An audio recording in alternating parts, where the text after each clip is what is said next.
Hey, Mama Bear. Welcome to the Breastfeeding with Confidence podcast. Do you dream of bonding with your baby through exclusive breastfeeding, but worry about breastfeeding pain or low milk supply? Maybe you're struggling with breastfeeding and no one seems to have any answers. I'm Jaimie, doula, international board certified lactation consultant, and mom of 5, and I have been where you are. After working through painful latches, milk supply worries, and postpartum depression, and supporting countless mothers through their breastfeeding journeys for over 8 years, I'm here to tell you breastfeeding doesn't have to be perfect to be positive. Each week, I'll share breastfeeding tips to help you prevent and overcome unexpected breastfeeding challenges so you can actually enjoy bonding with your baby. If you are ready to shut out the toxic whispers of the world, embrace your God-given intuition, and release your inner fierce mama bear, grab some coffee or your favorite herbal tea, and let's dive in.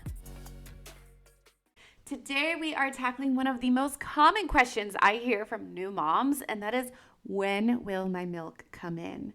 If you have asked yourself this as a pregnant mom, wondering how long it'll take for your milk to come in, you are not alone.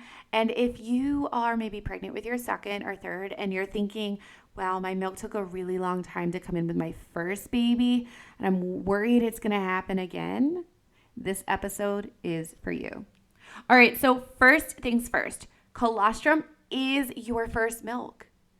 All right, your milk is already in. Colostrum is your baby's first milk. It is thick, golden, and super concentrated with antibodies and nutrients.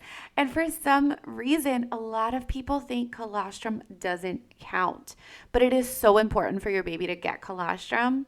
It is tailor-made for your newborn's tiny tummy and their early needs. And your milk is designed to increase as your baby's needs increase. Your milk volume is designed to increase as your baby's needs increase. So when do most moms notice that increase? Typically, this happens around day 3 to 5 postpartum. You might notice your breasts start feeling fuller, heavier, warmer. That's usually a sign that your milk supply is shifting gears from colostrum production to that larger volume transitional milk. Now, for some moms, that will be a slow transition. For other moms, it might feel like a train just pulled into the station and started unloading the milk everywhere. Both experiences are common, are within the spectrum of normal. Now, your personal experience is going to be so closely related to so many different things: your health, your birth experience, how breastfeeding is getting started. So for some moms, that transition can take a little longer.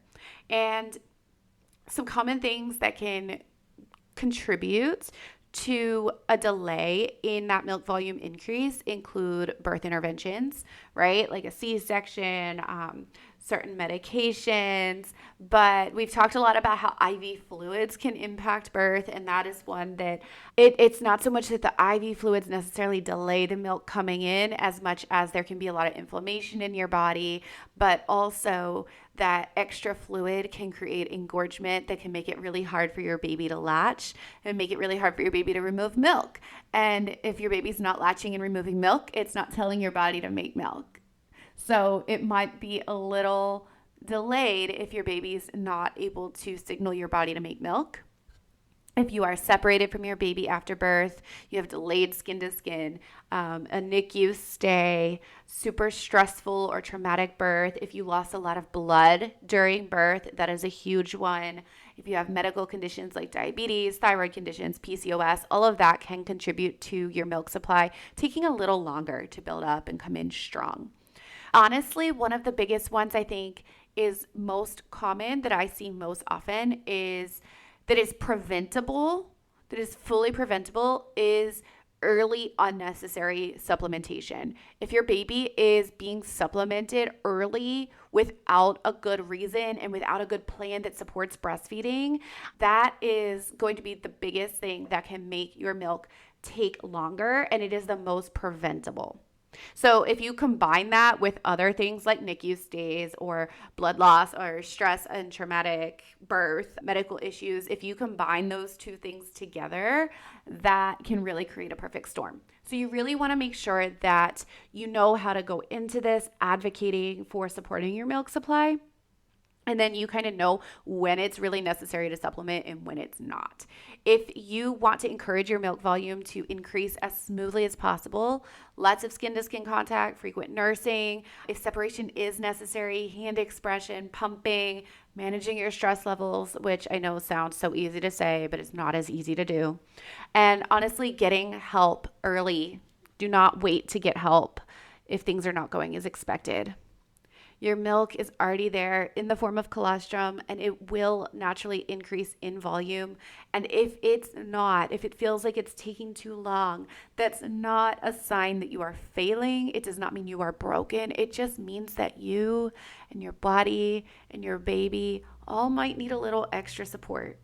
So if you want to feel more confident about what's normal and what's not, and how to support your supply from day one, make sure to check out the Breastfeeding Resource Library. Inside, you will find guides and tools that take all the guesswork out of breastfeeding to help you start strong and avoid unnecessary formula in the hospital. You can find it at littlebearlactation.com/library and use code podcast50 to save big. Thanks for hanging out with me today, Mama. I will see you in the next episode. All right, Mama Bear, that is a wrap for today. If this episode helped you feel a little more confident or a little more prepared for breastfeeding, can I ask you a quick favor? Go ahead and leave me a review. It helps other moms find this podcast and join us in this amazing community of fierce and confident Mama Bears. And hey, if you know a friend who could use some encouragement or real talk about pregnancy, breastfeeding, and all things motherhood, share this episode with her. You've got this, Mama Bear. Trust your instincts, stay fierce, and I'll catch you in the next episode.